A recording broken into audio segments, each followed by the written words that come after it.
नमस्कार स्टूडेंट्स, मैं जसवंत मीना सोनी एजुकेशन में आप सभी का हार्दिक अभिनंदन और स्वागत करता हूं। जैसा कि स्टूडेंट हम पढ़ रहे थे राजस्थान की लोक देवियाँ और उसी टॉपिक को आगे बढ़ाते हुए जो शेष लोक देवियाँ हैं उनके बारे में हम आगे चर्चा करेंगे। तो देखिए अगली लोक देवी देखिए ले रहे हम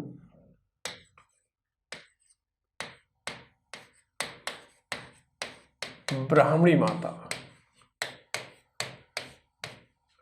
ठीक है, अगली लोक देवी है ब्राह्मणी माता। तो स्टूडेंट्स, ब्राह्मणी माता राजस्थान की नहीं बल्कि विश्व की एकमात्र या भारत की एकमात्र लोक देवी है। जहाँ भी लोक देवी की पूजा होती है तो उनमें से एकमात्र लोक देवी है जिसकी पीठ की पूजा की जाती है। ऐसे जैसे मैं आपके सामने खड़ा हूँ, ऐसी मूर्ति नहीं होती, बिल्कुल ऐसे मंदिर में मूर्ति होती है, पीठ की पूजा की जाती है और पीठ का ही श्रृंगार किया जाता है। इनका मंदिर 12 जिले के अंता तहसील के सोरसन में है, जहां पर हमारा जो राज्य पक्षी गोडाउन वो भी पाया जाता है। माघ शुक्ला सप्तमी को मेले का आयोजन होता है और ये मेला जो ब्राह्मणी माता का भरता है ये हाड़ौती का गधों का सबसे बड़ा मेला माना जाता है।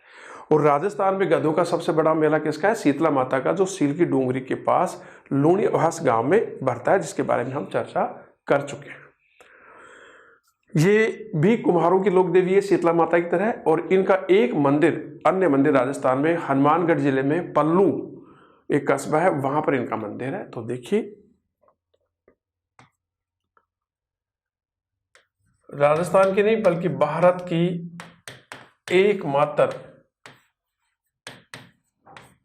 एकमात्र लोक देवी जिसकी पीठ की पूजा होती है।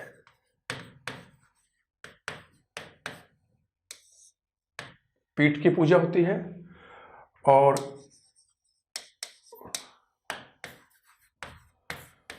पीठ का ही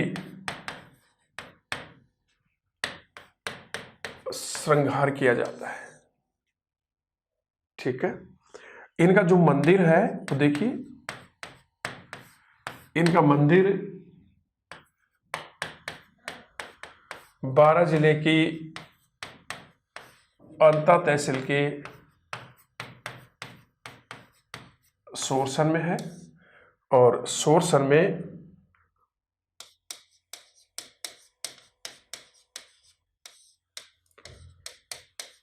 गोडाउन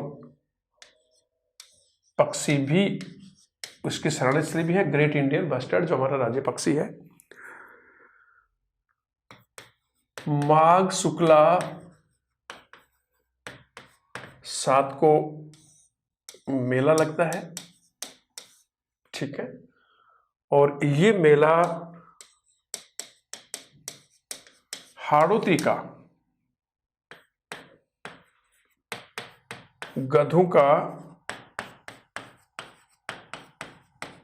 सबसे बड़ा मेला है। हाड़ौती का गधों का सबसे बड़ा मेला माना जाता है। और शीतला माता की तरह ये भी कुम्हारों की कुल देवी मानी जाती है। और इनका दूसरा जो मंदिर है वो मंदिर है अन्य मंदिर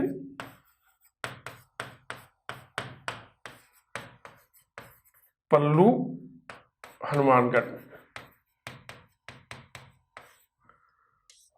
दोबारा देखिए, ब्राह्मणी माता भारत राजस्थान की नहीं बल्कि भारत की एकमात्र लोक देवी है जिसकी पीठ की पूजा की जाती है। ये क्वेश्चन भी आ चुका है कि ऐसी कौन सी लोक देवी है जिसकी पीठ की पूजा की जाती है? ब्राह्मणी माता, पीठ का ही इनका श्रृंगार होता है। मंदिर 12 जिले की अंता तहसील के सोरसन में है और सोरसन में गोडाउन पक्षी की शरणस्थली भी मानी जाती है। वो पक्षी भी यहाँ पाया जाता है। मेला भरता है माघ शुक्ला सप्तमी को और ये मेला हाड़ौती का गधों का सबसे बड़ा मेला माना जाता है। जबकि राजस्थान में गधों का सबसे बड़ा मेला शीतला माता की याद में सील की डूंगरी के पास लूणीवास गांव में भरता है, जिसकी हम चर्चा कर चुके हैं। नोट, ये कुम्हारों की कुलदेवी है शीतला माता की भांति और इनका जो अन्य मंदिर है वो हनुमानगढ़ के पल्लू कस्बे में इनका अन्य मंदिर है। ठीक है दोस्तों, अगली देखिए बहुत इंपॉर्टेंट है।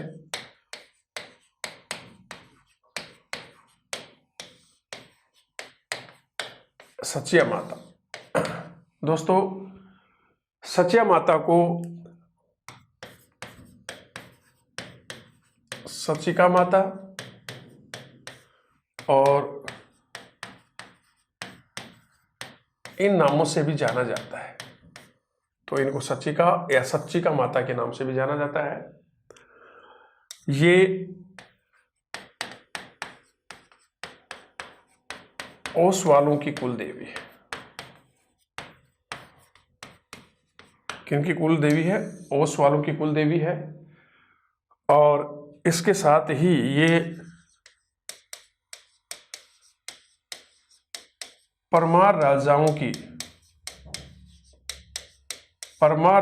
की भी कुल देवी है।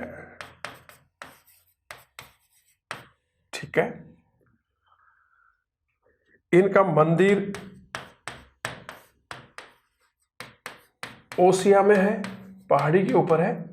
ओसिया में आप कभी जाइए तो पहाड़ी के ऊपर ये सीढ़ियां चढ़ते चढ़ते चढ़ते जाकर के ऊपर पहाड़ी के ऊपर है। तो ओसिया जोधपुर में इनका मंदिर है। 8वीं सदी के इस मंदिर का निर्माण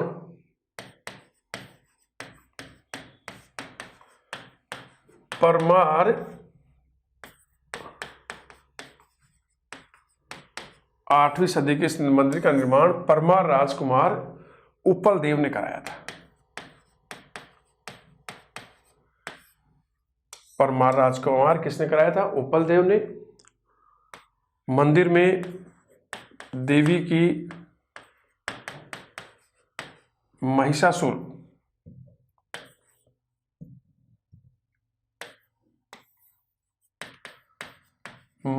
मर्दिनी के रूप की मूर्ति है।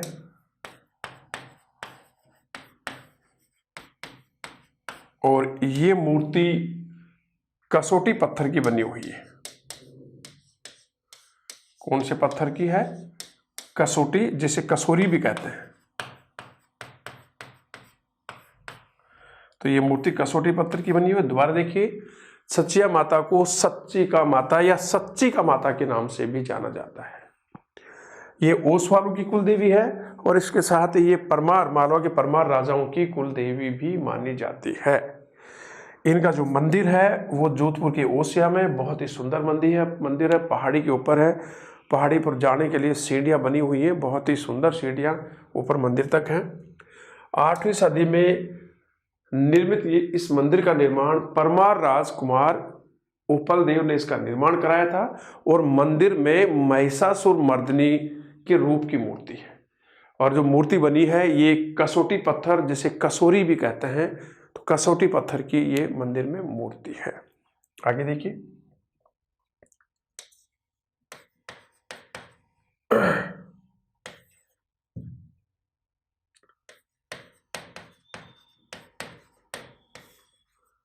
सचिया माता की मूर्ति आधी जमीन में है और आधी बाहर है। आधी जमीन में है और आधी बाहर है। आधी जमीन में है और आधी मूर्ति बाहर है। सचिया माता को सांप्रदायिक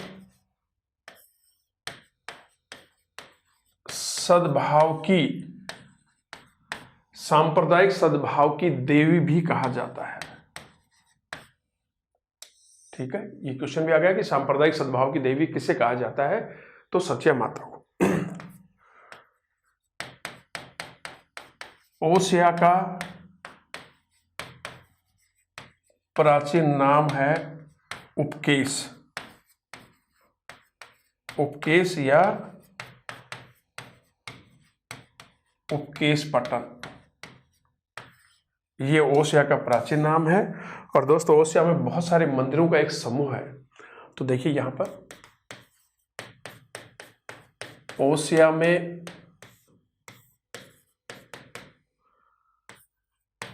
जैन मंदिर, शिव मंदिर, वैष्णव मंदिर,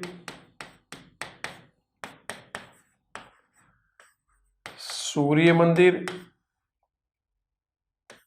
आदि मंदिरों का समूह है देवियों के मंदिर में। तो यहाँ पर जैन मंदिर भी है, शैव मंदिर भी है, वैष्णव मंदिर भी है, सूर्य मंदिर भी है और देवी मंदिर भी है यहाँ पर। और दोस्तों ओसिया में महावीर स्वामी का पश्चिमी भारत का सबसे प्राचीन जैन मंदिर भी है। तो ओसिया में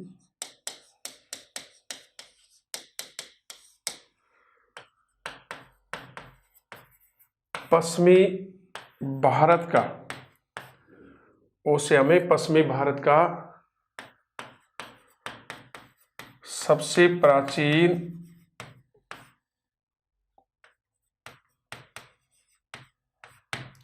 महावीर स्वामी का, जो जैन धर्म के 24वें तीर्थंकर हैं, सबसे प्राचीन महावीर स्वामी का जैन मंदिर। बहुत सुंदर मंदिर है जिसकी नक्काशी देखते ही बनती है। तो सच्चा माता की मूर्ति आधी जमीन में है और आधी बाहर निकली हुई है। सच्चा माता को सांप्रदायिक सद्भाव की देवी भी कहा जाता है। ओसिया का जो प्राचीन नाम है वो उपकेश या उपकेश पटन है। ठीक है। ओसिया में बहुत सारे संप्रदाय के मंदिरों का समूह है। यहाँ पर जैन मंदिर भी है, शैव मंदिर भी है, वैष्णव मंदिर भी है, सूर्य मंदिर भी है और देवियों के मंदिर का भी समूह है पूरा। और ओसिया में पश्चिमी भारत का सबसे प्राचीन महावीर स्वामी का जैन मंदिर भी है। यह आपकी सच्चा माता। अगली माता देखिए,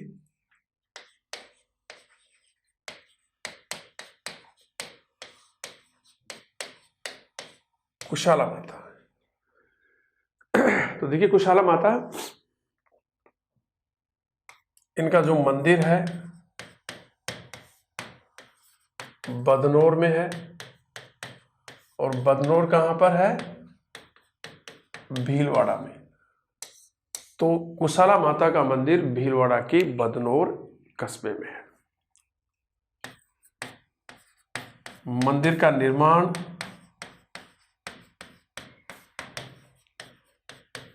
महाराणा कुमा ने कराया था। और इसके बारे में है कि दोस्तों महाराणा कुमा ने मालवा या मांडू के सुल्तान महमूद खिलजी को 1457 में बदनौर या बैराठ के युद्ध में पराजित किया था। यह मंदिर महाराणा कुमा ने उसी बदनौर युद्ध की याद में बनाया था। तो मंदिर का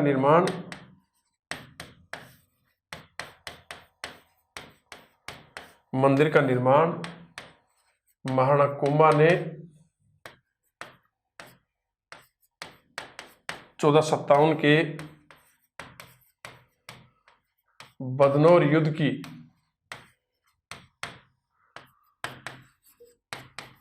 स्मृति में कराया था, उसकी याद में कराया था।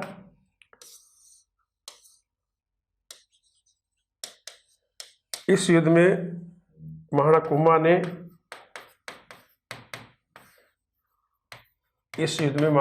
ने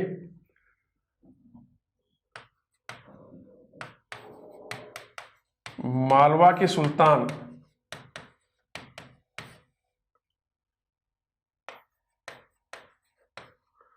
महमूद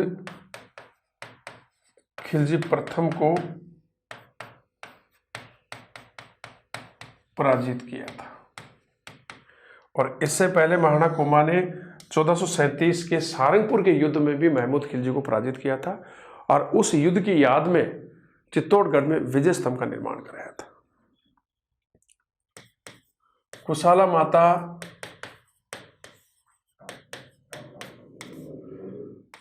चामुंडा माता का अवतार है। चामुंडा माता का अवतार मानी जाती है। कुशाला माता किस माता का अवतार मानी जाती है? चामुंडा माता का अवतार मानी जाती है। और दोस्तों कुशाला मंदिर के पास ही बैराठ माता का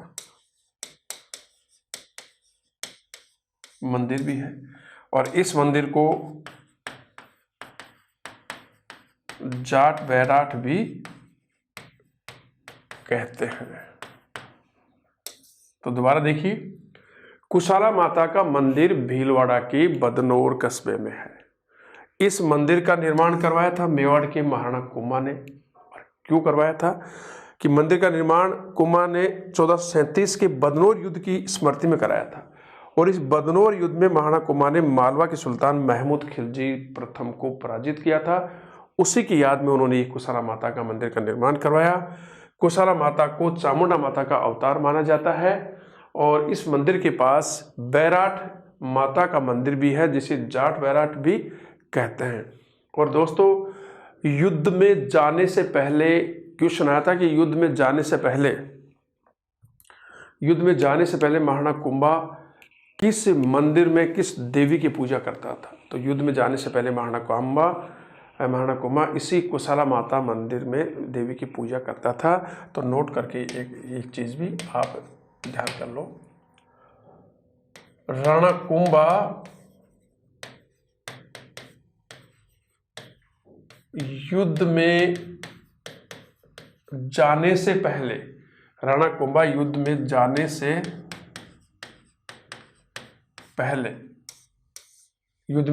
पहले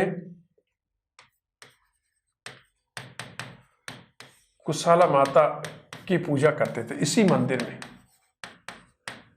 पूजा करते थे। तो राणा कुंभा युद्ध में जाने से पहले बदनौर में स्थित कुशाला माता के मंदिर की कुशाला माता की पूजा करते थे।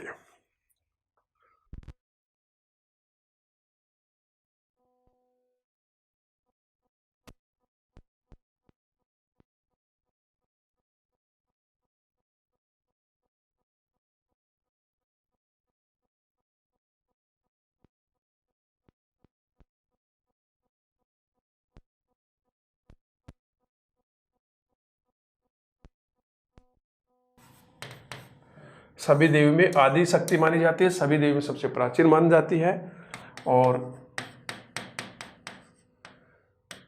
हिंगलाज माता का आदि शक्तिपीठ, हिंगलाज माता का आदि शक्तिपीठ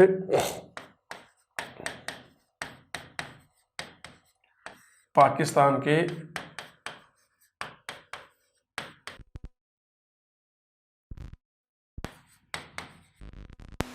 प्रांत में है। अर्थात उनका जो मंदिर है, जो सबसे प्राचीन मंदिर, वो कहाँ है? पाकिस्तान के बलूचिस्तान। तो सभी देव हिंगलाज माता का जो आदि शक्तिपीठ है, आदि शक्तिपीठ कहाँ है? बलूचिस्तान में। और जन्म हुआ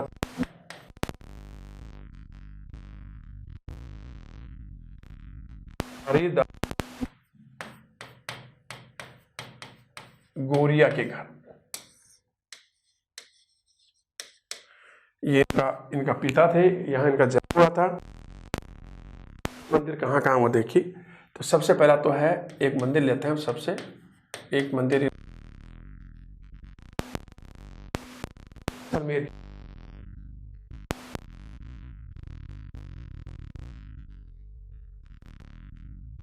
फिर जैसलमेर की राजधानी में है।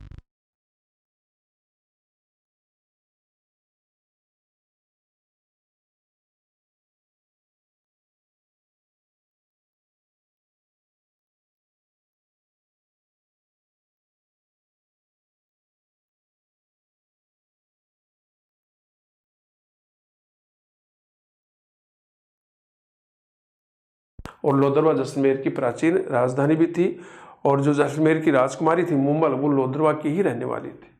हिंगलाज माता की जो साल है वो जैसलमेर के गढ़सीसर तालाब के तट पर इनकी साल है। दूसरा मंदिर हम ले रहे हैं वो है फतेहपुर, और फतेहपुर कहाँ पर है? सीकर में। तो सीकर के फतेहपुर में भी इनका मंदिर है, और मंदिर जो फतेहपुर में जो मंदिर है उस मंदिर में माता की पूजा यहाँ गिरी सन्यासी करते हैं। इस मंदिर में माता की पूजा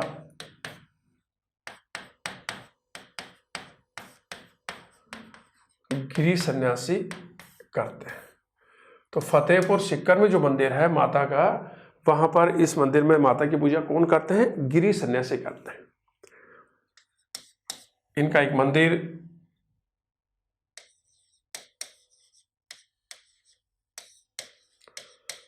छप्पन की पहाड़ियों में भी है, और ये पहाड़ियां कहां पर है? बाड़मेर में। दोस्तों ये ग्रेनाइट की पहाड़ियां हैं, तो इनका एक मंदिर बाड़मेर की 56 की पहाड़ियों में भी है, और यहां माता की पूजा, इस मंदिर में माता की पूजा कौन करते हैं? पूरी सन्यासी करते हैं। ठीक है। इनका एक मंदिर नाईलाई जोधपुर में भी है, जोधपुर के नाईलाई में भी इनका मंदिर है, और आमेर और जयपुर के आमेर में भी इनका एक मंदिर है। तो राजस्थान में इनका मंदिर लोदरवा जैसलमेर में भी है, और इनकी जो साल है वो जैसलमेर के गढ़सीसर तालाब के तट पर है। एक मंदिर फतेहपुर सीकर के फतेहपुर में है, और इस मंदिर में माता की पूजा गिरी सन्यासी करते हैं। 56 की पहाड़ियों में भी इनका मंदिर है, और 56 की पहाड़ियाँ कहाँ पर है? बाड़मेर जिले में। यह माता की पूजा पूरी सन्यासी करते हैं, और जोधपुर के नाईलाई में भी इनका मंदिर है, और जयपुर के आमेर में भी इनका मंदिर है।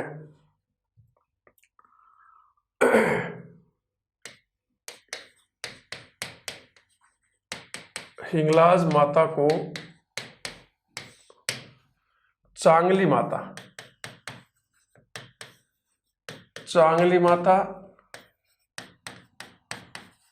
और चर्म रोगों की देवी भी कहते हैं। इनको चांगली माता और चर्म रोगों की देवी भी कहते हैं। और हिंगलाज माता की जो पूजा करते हैं, हिंगलाज माता की पूजा कौन करते हैं? चारण मुसलमानों की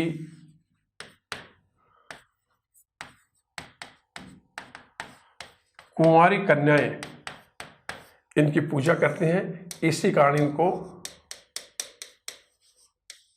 चांगली माता कहा जाता है। और चारण मुसलमान की कन्याएं कौन सी होती हैं? वे कन्याएं,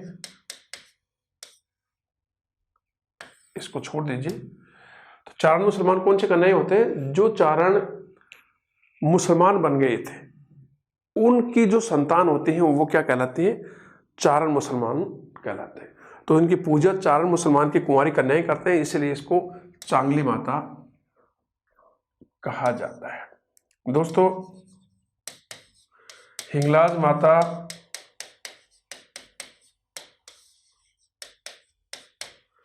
लोदरवा के चौहानों की कुलदेवी है। वहां जो लोदरा में जो चौहान राजपूत है उनकी कुलदेवी है। इनके मंदिर में 13 ताली नृत्य किया जाता है। 13 ताली नृत्य कौन करते हैं? कामड़ जाति की महिलाएं। और मुख्य रूप से ये किसकी आराधना में करती हैं? रामदेव जी की आराधना में ये नृत्य करती हैं, लेकिन इस मंदिर में भी कामड़ जाति की महिलाएं 13 ताली नृत्य करती हैं। और हिंगलाज माता को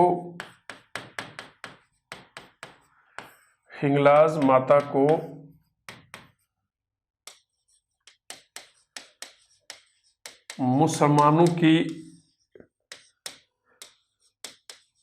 नानी और हिंदुओं की माता कहा जाता है। ठीक है, दोबारा देखिए, हिंगलाज माता को चांगली माता और चर्म रोगों की देवी भी कहा जाता है। हिंगलाज माता की पूजा चारण मुसलमानों की कुंवारी करने ही करते हैं, इसलिए इनको चांगली माता के नाम से जाना जाता है। और चारण मुसलमान कौन होते हैं? वे चारण जो चारणों से मुसलमान बन गए थे, उनके संतान क्या कहते हैं? चारण मुसलमान। हिंगलाज माता लोदरवा के चौहानों की कुल देवी मानी जाती है। और इनके मंदिर में कहते हैं कि 13 ताली नृत्य किया जाता है। वैसे 13 ताली नृत्य रामदेव जी के आराधना में कामड़ जाति की महिलाएं करती हैं। हिंगलाज माता को मुसलमानों की नानी और हिंदुओं की माता कहा जाता है।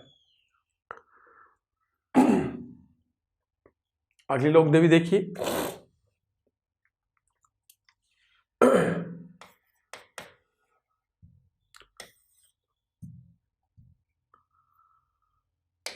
अगली लोक देवी है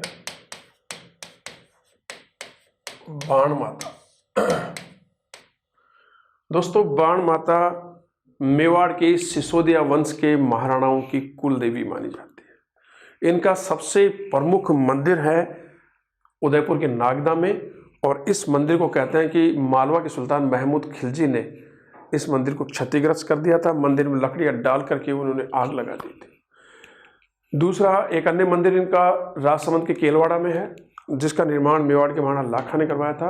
और एक मंदिर बाण माता का चित्तौड़गढ़ दुर्ग में भी स्थित है। तो देखिए, बाण माता मेवाड़ के सिसोदिया वंश के महाराणाओं की कुल देवी है।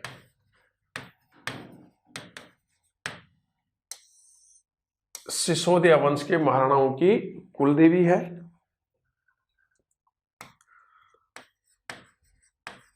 प्रमुख मंदिर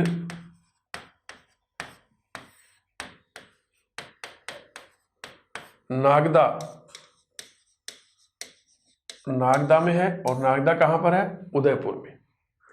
कहते हैं कि इस मंदिर को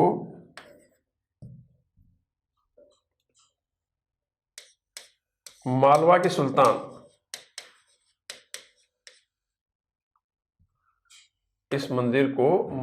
सुल्तान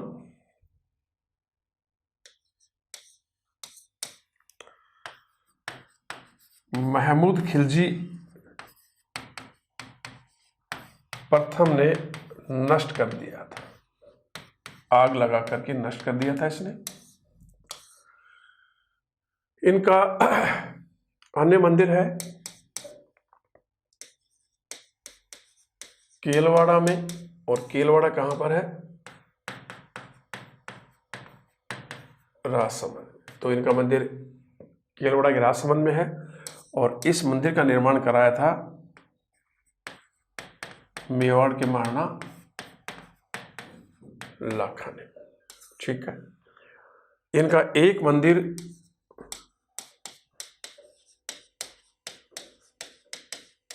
चित्तौड़गढ़ दुर्ग में भी है। ठीक है, तो बाण माता मेवाड़ के सिसोदिया वंश के महाराणाओं की कुल देवी है। इनका प्रमुख मंदिर उदयपुर के नागदा में है। और इस मंदिर को कहते हैं कि मालवा का जो सुल्तान था महमूद खिलजी, उसने नष्ट कर दिया था। मंदिर में लकड़ियां डाल करके उसने आग लगा दी थी। इनका एक मंदिर राजसमंद के केलवाड़ा में भी है। और इसका निर्माण कराया था महाराणा लाखा ने। और एक मंदिर चित्तौड़गढ़ दुर्ग में भी इनका एक मंदिर है।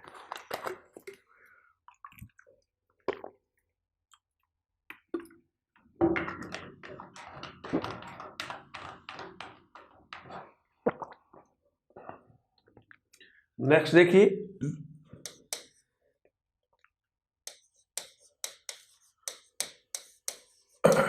आवड़ माता। दोस्तों आवड़ माता जैसलमेर के भाटी राजाओं की कुल देवी मानी जाती है। तो पहला देखिए, ये जैसलमेर के भाटी राजाओं की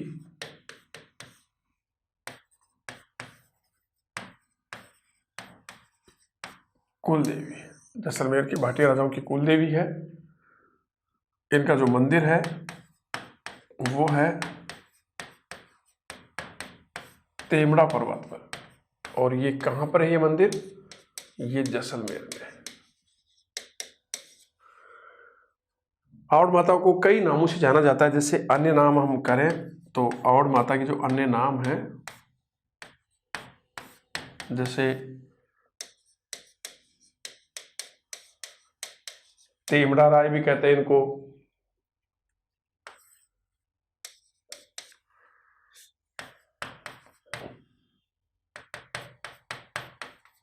स्वांगिया माता भी कहते हैं इनको, और आईजी माता भी इनका नाम है। ये सोहन चिड़ी,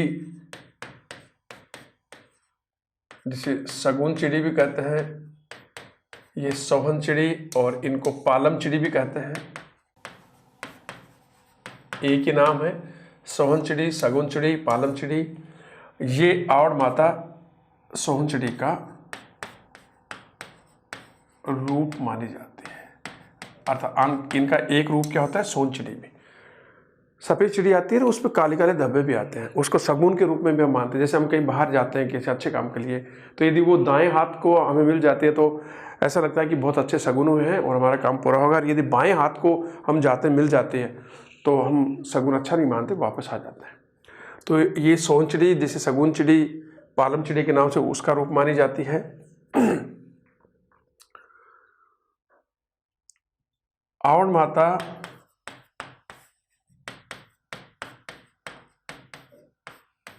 सात बहनें थी और इन्होंने सातों बहनों ने देवी का रूप ले लिया। तो आवड़ माता कुल कितनी बहनें थी? सात बहनें थी और सातों बहनों ने देवी का रूप ले लिया। और इनमें जो सबसे बड़ी बहन थी, सबसे बड़ी बहन आवड़ माता ही थी। और दोस्तों इनकी जो सम्मिलित मूर्ति है, सातों बहनें की जो सम्मिलित मूर्ति है, सातों बहनों की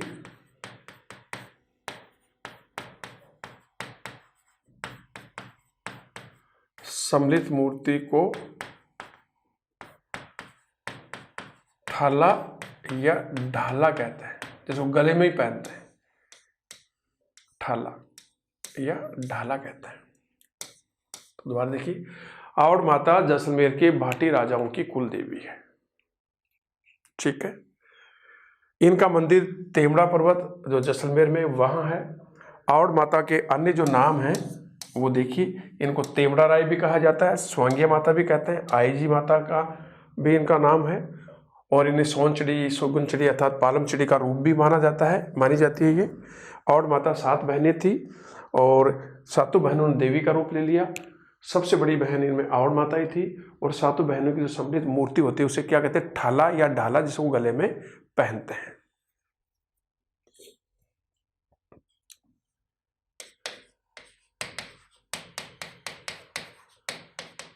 स्वांगिया माता,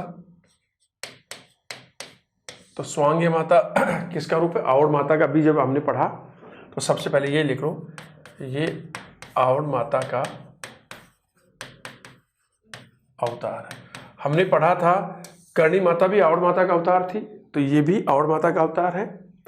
और ये भी जैसलमेर के भाटी राजाओं की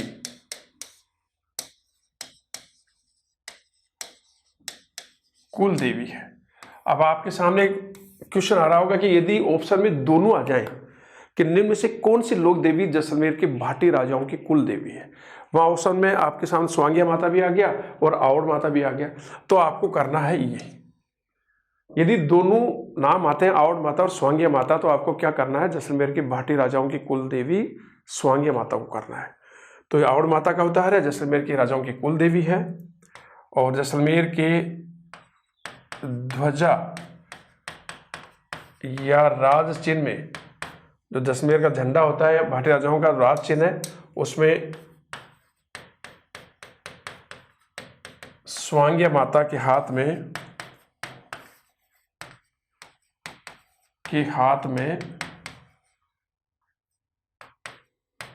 मुड़ा हुआ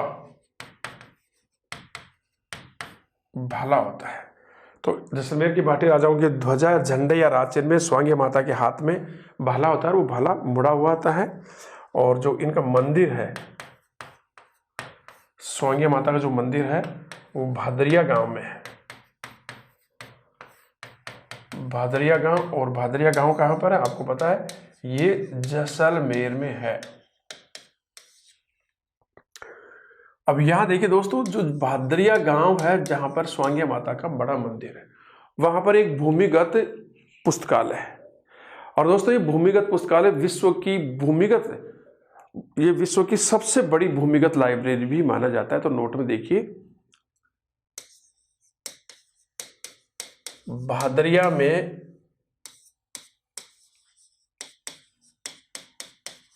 भूमिगत पुस्तकालय है। तो भादरिया में क्या है, भूमिगत पुस्तकालय। और ये पुस्तकालय विश्व की सबसे बड़ी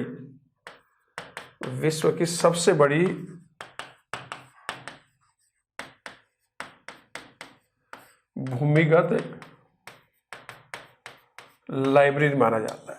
तो ये विश्व की सबसे बड़ी भूमिगत लाइब्रेरी है। दोबारा देखिए, स्वांगिया माता को आवड़ माता का अवतार माना जाता है। जैसलमेर की भाटी राजाओं की कुल देवी है। इनका जो भाटी राजाओं का तो ध्वजा, झंडा या राज चिन्ह होता है, उसमें स्वांगिया माता के हाथ में मुड़ा हुआ भाला दिखाया जाता है। इनका मंदिर भादरिया गांव जो जैसलमेर में, अर्थात जैसलमेर के भादरिया गांव में स्वांगिया माता का मंदिर है। और भादरिया गांव में ही भूमिगत पुस्तकालय है। और ये विश्व की सबसे बड़ी भूमिगत लाइब्रेरी भी मानी जाती है। और जैसा कि मैंने अभी बताया, यदि स्वांगिया माता और आवड़ माता दोनों आते हैं ऑप्शन में, और ऊपर पूछा जाता है कि निम्न में से कौन सी भाटी राजाओं की कुल देवी है, तो आपको स्वांगिया माता करना पड़ेगा। अगला देखिए,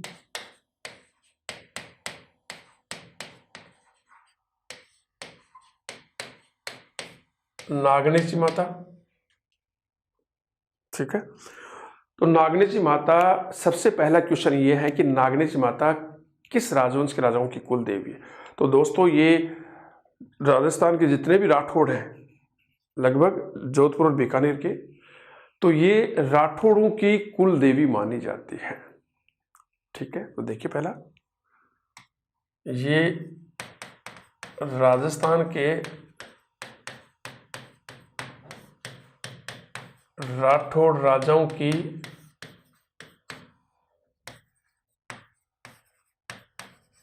कुल देवी है।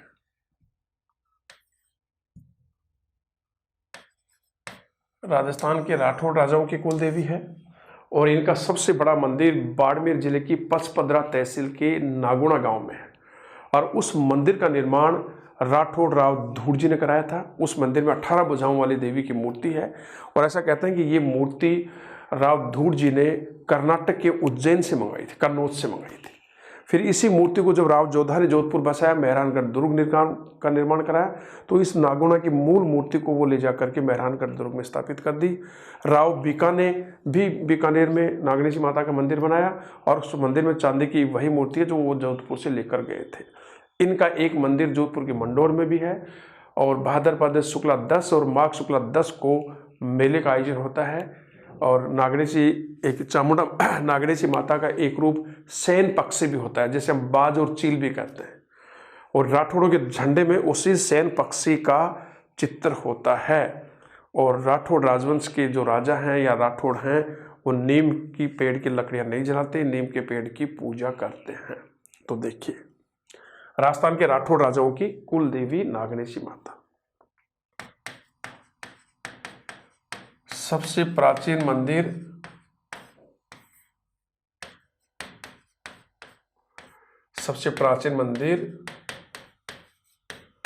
बाड़मेर की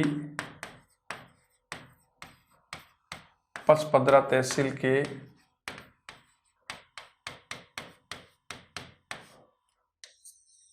नागोना गांव में।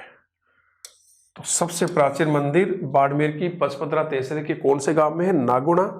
और इसका निर्माण करवाया था, इस मंदिर का निर्माण करवाया था 13वीं सदी में राठौड़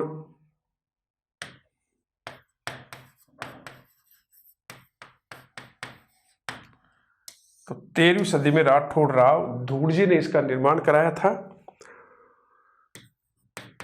मंदिर में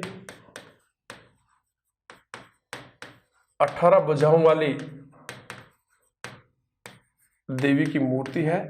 और ऐसा कहते हैं कि राव धूड़जी ने ये मूर्ति दक्षिण भारत के कर्नाटक के कन्नौज से मंगाई थी। तो दोबारा देखिए, नागनेशी माता राजस्थान के राठौड़ राजाओं की कुल देवी है। नागनेशी माता का सबसे प्राचीन मंदिर बाड़मेर जिले की पचपदरा तहसील के नागोना गांव में है और इसका निर्माण 13वीं सदी में राठौड़ राव धूड़जी ने इसका निर्माण कराया था।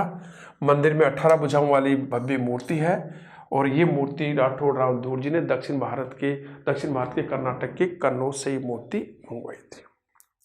आगे देखिए, राव जोधा ने 1459 में जोधपुर शहर की स्थापना की। 1459 में ही उसने मेहरानगढ़ दुर्ग की नींव लगाई। तो राव जोधा ने नागोना मंदिर की मूल मूर्ति को यहां से ले जाकर मेहरानगढ़ दुर्ग में प्रतिस्थापित कर दिया। तो राव जोधा ने जो मूल मंदिर नागोना मंदिर में जो मूर्ति थी, मूल मूर्ति को यहां से ले जाकर किस दुर्ग में प्रतिस्थापित कर दिया? मेहरानगढ़ दुर्ग में।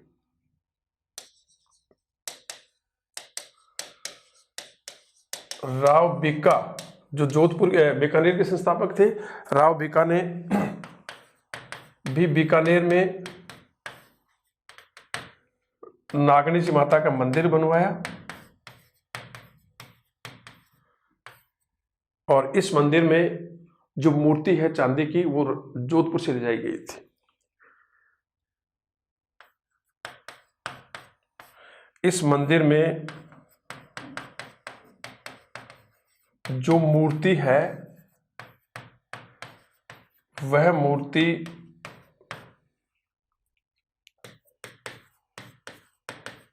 राव बीका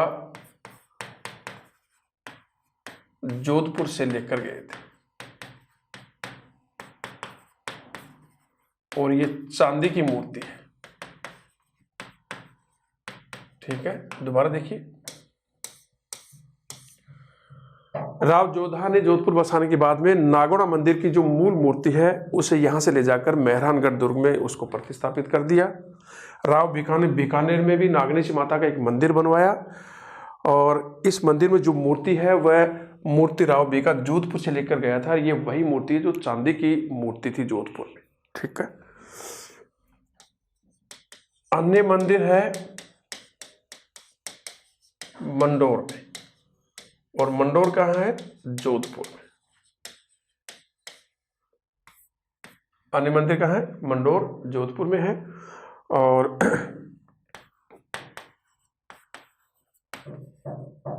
माघ शुक्ला 10 और भाद्रपद शुक्ला 10 को, दोनों तिथि को वर्ष में 2 बार यहाँ मेला लगता है। माघ शुक्ला 10 और भाद्रपद शुक्ला को नागणीची माता के मंदिर में मेला भरता है।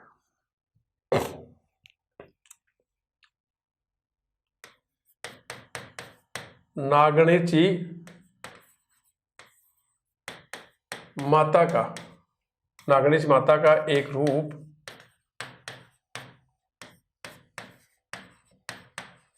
सेन पक्षी, जिसे हम बाज या चील भी कहते हैं, तो नागणीची माता का एक रूप है सेन पक्षी होता है। और मारवाड़, बीकानेर और किशनगढ़ कौन सा? अजमेर वाला किशनगढ़। तो मारवाड़, बीकानेर और किशनगढ़ जो अजमेर में है, यहाँ भी राठौड़ का राज था। मारवाड़, बीकानेर, किशनगढ़ की राठौड़ राजा अपने झंडे में सेन पक्षी का चित्र ही रखते थे। तो मारवाड़ की, बीकानेर की, किशनगढ़ के जो राठौड़ राजा थे अपने झंडे में सेन पक्षी का ही चित्र रखते थे। और ये सारे के सारे नीम के वृक्ष की पूजा करते थे, यानी कि इसकी टहनियों काटते नहीं थे, उसको बहुत पवित्र मानते थे। तो नागणीची माता का एक रूप सेन पक्षी भी है, जिसे हम बाज या चील बोलते हैं। मारवाड़, बीकानेर और किशनगढ़ के जो राठौड़ राजा थे वो अपने झंडे में सेन पक्षी का ही क्या करते थे? चित्र रखते थे। अगले देखिए, जमुआई माता। दोस्तों, जमुआई माता कछवा वंश के राजाओं की पहली लोक देवी थी, कुल देवी थी। उसके बाद में आमेर राजधानी हुई, उसके बाद में शिला माता कुल देवी बन गई, फिर जयपुर बसाया, जयपुर राजधानी हुई, तो अन्नपूर्णा देवी उनकी कुल देवी बन गई, जो इसी का रूप है। तो जमुआई माता कछवा वंश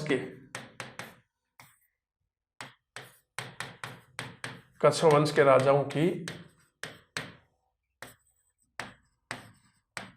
कुल देवी, कछवा वंश के राजाओं की कुल देवी है। इनका जो मंदिर है वो है जमुआ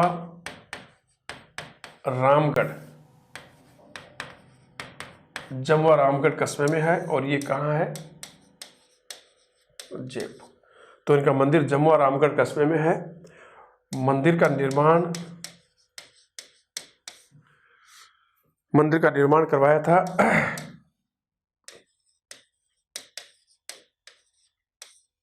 कछवा वंश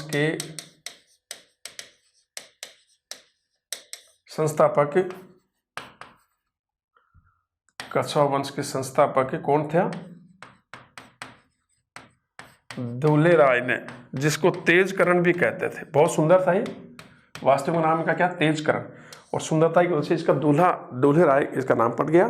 तो मंदिर का निर्माण कछवा वंश के संस्थापक दुल्हे राय तेजकरण ने करवाया था।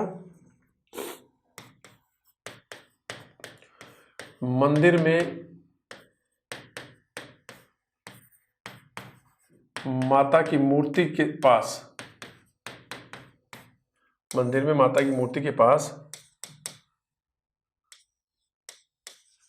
गाय और बछड़े की मूर्तियां भी हैं। तो मंदिर में माता की मूर्ति के पास गाय और बछड़े की मूर्तियां भी हैं। अब यहां देखिए, एक नोट देखिए दोस्तों, जमुआई माता को, दोबारा बताऊंगा मैं आपको, जमुआई माता को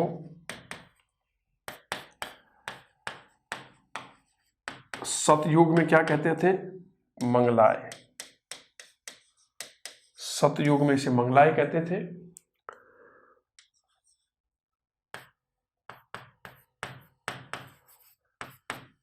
त्रेता युग में से हड़वाई कहते थे और द्वापर युग में से बड़वाई कहते थे और कल युग में से जमवाई कहते थे। ठीक है। और कहते हैं कि जब प्रतिभा पाटिल राष्ट्रपति बनी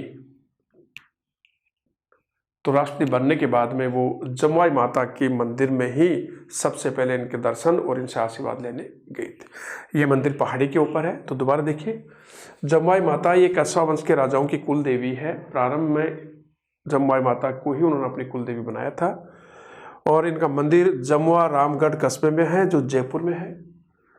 इस मंदिर का निर्माण कछवा वंश के संस्थापक दूल्हे राय ने कराया था, जिसे तेजकर्ण भी कहते हैं।